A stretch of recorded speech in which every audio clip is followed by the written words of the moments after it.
Hola, bienvenidos a Mariló Comunica TV. Desde hace siglos, las guerras han sido una de las principales fuentes de enriquecimiento para los grandes banqueros y las élites económicas. La financiación de ambos bandos en conflictos ha sido una estrategia recurrente, que les permite endeudar a los gobiernos para que dependan de préstamos de los bancos, expandir el control sobre países en guerra mediante reconstrucciones y privatización de recursos, asegurar la supremacía de ciertos actores en el escenario global, eliminando competidores económicos y políticos.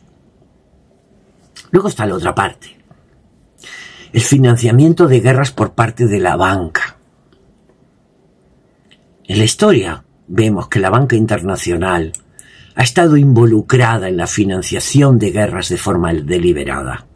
Algunos de estos casos más documentados, las guerras napoleónicas. La familia Rothschild financió tanto el Imperio Británico como el Napoleón Bonaparte. A través de su red bancaria internacional se beneficiaron de la compra y venta de bonos de guerra.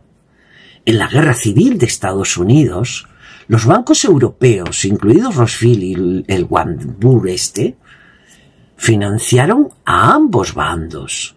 Además, se oponían a la política de Abraham Lincoln de imprimir dinero propio, los famosos grain banks, sin recurrir a la banca privada.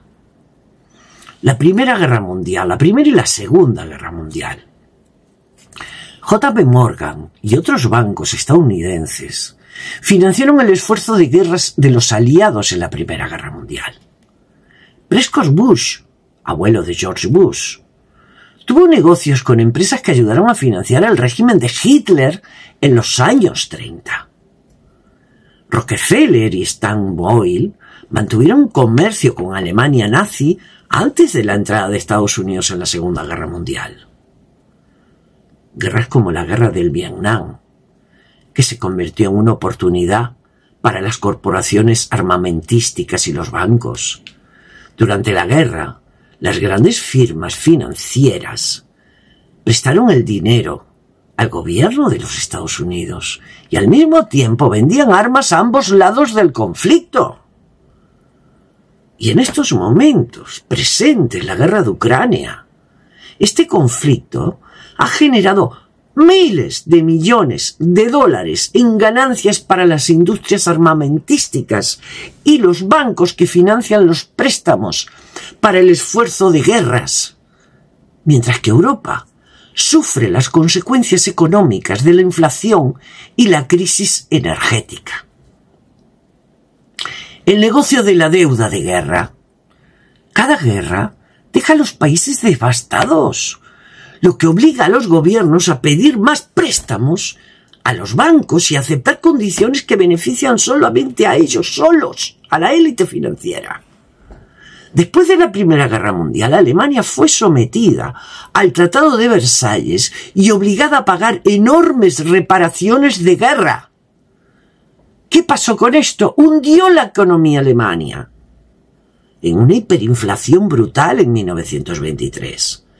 Lo que posteriormente facilitó el ascenso a Hitler en el poder. Tras la Segunda Guerra Mundial, Estados Unidos creó el Plan Marshall, que aunque ayudó a construir Europa, no lo vamos a negar, también, cuidado, aseguró la dependencia, digamos, de Europa respecto a Washington y Wall Street. Las guerras no solo destruyen naciones, sino que crean esclavitud económica a través de la deuda. Las crisis económicas no siempre son el resultado de factores naturales o errores de política. En muchos casos, son deliberadamente inducidas para beneficiar a ciertas élites y debilitar a las clases medias y bajas. Uno de los principales actores en la manipulación económica es la Reserva Federal de Estados Unidos, creada en 1913, una entidad privada que controla la emisión de dinero y las tasas de interés. Control de la inflación y recesión, la Fed, provocar crisis económicas imprimiendo dinero en exceso y luego subiendo las tasas de interés de forma bruta. La crisis de 1929, la Gran Depresión, fue causada en parte por la manipulación de la liquidez en los mercados, lo que llevó al colapso de bancos y a la concentración de riquezas en unas pocas manos. La deuda como arma de control. Los organismos financieros internacionales como el Fondo Monetario, el FMI o el Banco Mundial han utilizado la deuda como una herramienta para someter a naciones enteras. Aquí nos tenéis como testigo de ellos. Crisis de deuda en América Latina en los años 80. Muchos países fueron forzados a aceptar planes de ajuste estructural que los gobiernos obligaron a privatizar sus recursos naturales y reducir el gasto social. La crisis financiera del 2008. Esta crisis fue causada por los mismos bancos que ofrecieron hipotecas de alto riesgo. Cuando el sistema colapsó, el gobierno rescató a los bancos con dinero público, dejando millones de personas en la pobreza. En cada crisis, los más ricos se benefician comprando activos a precios bajos, mientras que la clase media y baja sufre las consecuencias. Los políticos los ayudan a enriquecerse, comparten esa parte de riqueza, diciendo sí guana a todo. ¿Qué es lo que está sucediendo? Pero este hombre de forma descarada. Caso histórico en los que han manipulado la economía. A lo largo de la historia, las élites han manipulado la economía para aumentar su control. Algunos de los casos más emblemáticos, la Gran Depresión del 29, el colapso de la Bolsa de Valores de 1929, no fue un accidente.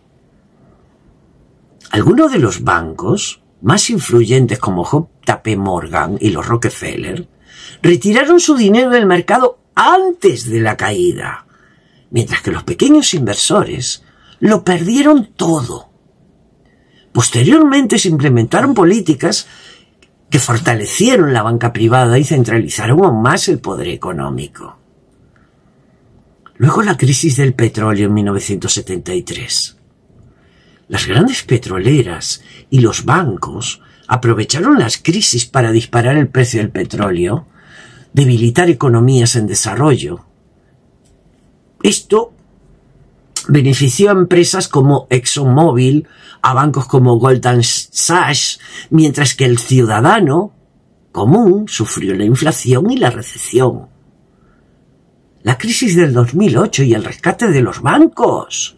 Los mismos bancos que causaron la crisis fueron rescatados con dinero público, mientras millones de personas perdían sus casas y sus empleos. Los grandes fondos de inversión aprovecharon la crisis para comprar bienes raíces, lo que son temas inmobiliarios, todo a precio de saldo, aumentando más su control sobre la economía. Conclusión. Las élites financieras han demostrado que las guerras y las crisis económicas son herramientas efectivas para distribuir la riqueza hacia los más poderosos. Las guerras generan deuda y la deuda genera control. Las crisis económicas eliminan a la clase media y fortalecen a los grandes, a las élites. Estos eventos no son accidentales, sino estrategias calculadas para mantener el dominio global. En fin, ¿podrían desaparecer y cambiar el mundo?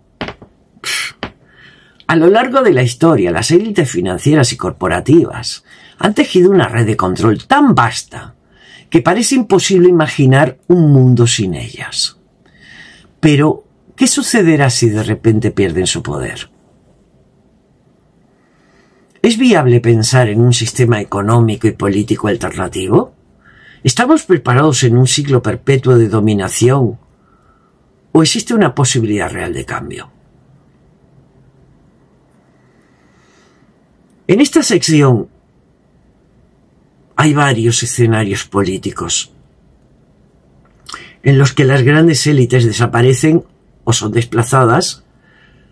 Las posibles alternativas a su modelo de poder y a la eterna pregunta, ¿un mundo sin estas élites es una utopía o es real? ¿Qué pasaría si perdieran el poder? ¿Os parasteis a pensar? El día que las élites financieras, corporativas y globalistas pierdan el control sobre el sistema mundial, se desencadenarían una serie de eventos que redefinirían el futuro de la humanidad.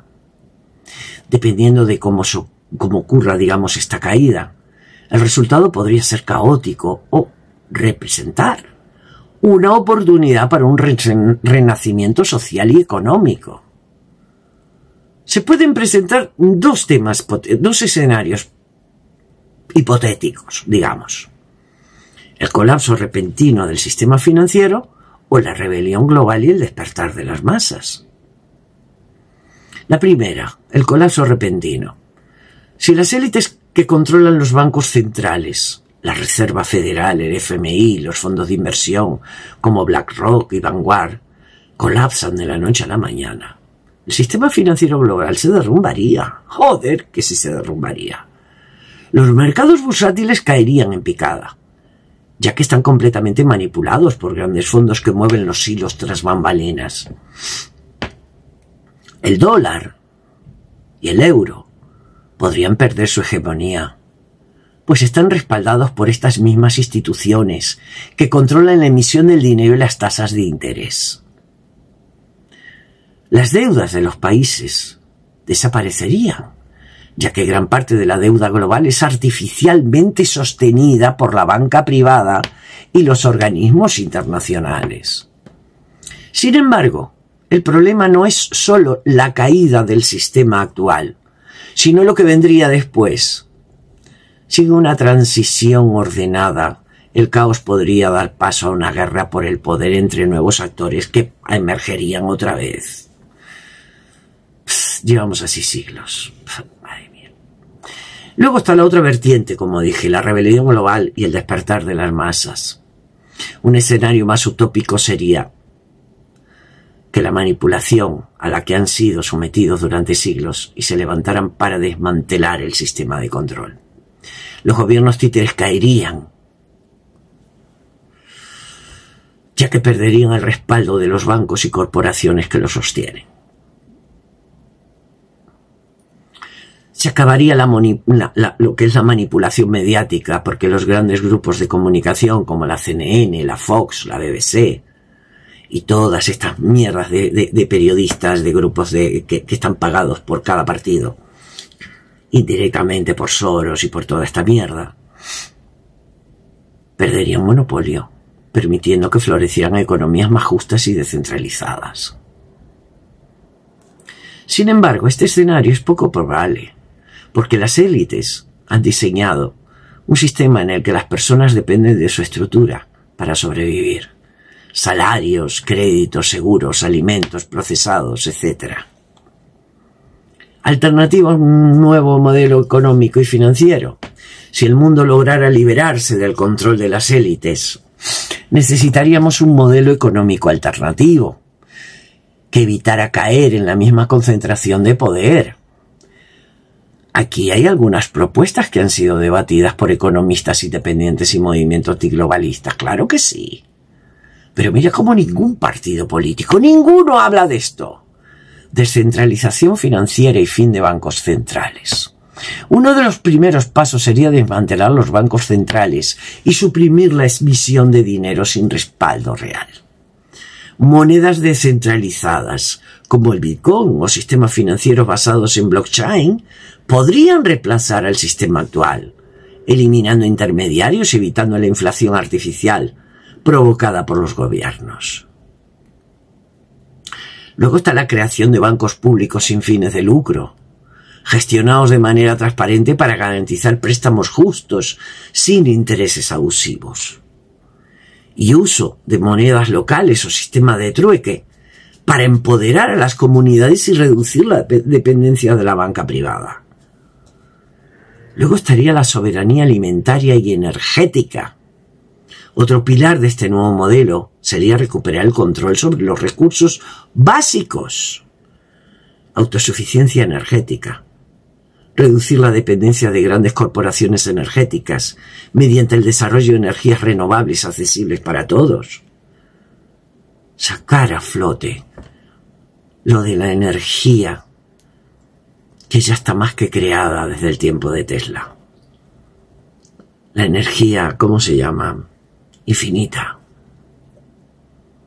Donde no nos costaría ni un duro. Fomento de la agricultura local, acabar con el dominio de Monsanto y lo que son las megacorporaciones que controlan el suministro de los alimentos. Sistemas de lo que es abastecimiento comunitario, en los que la comida y el agua son derechos fundamentales, no bienes de especulación. Gobiernos descentralizados y fin de burocracias supranacionales. La ONU, la Unión Europea, el FMI y otras instituciones supranacionales han demostrado ser herramientas de la élite. En un mundo sin ellas sería necesario establecer un modelo de gobernanza descentralizada, donde los ciudadanos tuvieran verdadero poder de decisión. Referéndum constantes para las decisiones claves, gobiernos locales con mayor autonomía, fin del sistema del cabildeo y corporaciones influyendo en la política. Este modelo permitiría recuperar la soberanía de los países y las comunidades, eliminando la interferencia de las grandes élites en los asuntos nacionales.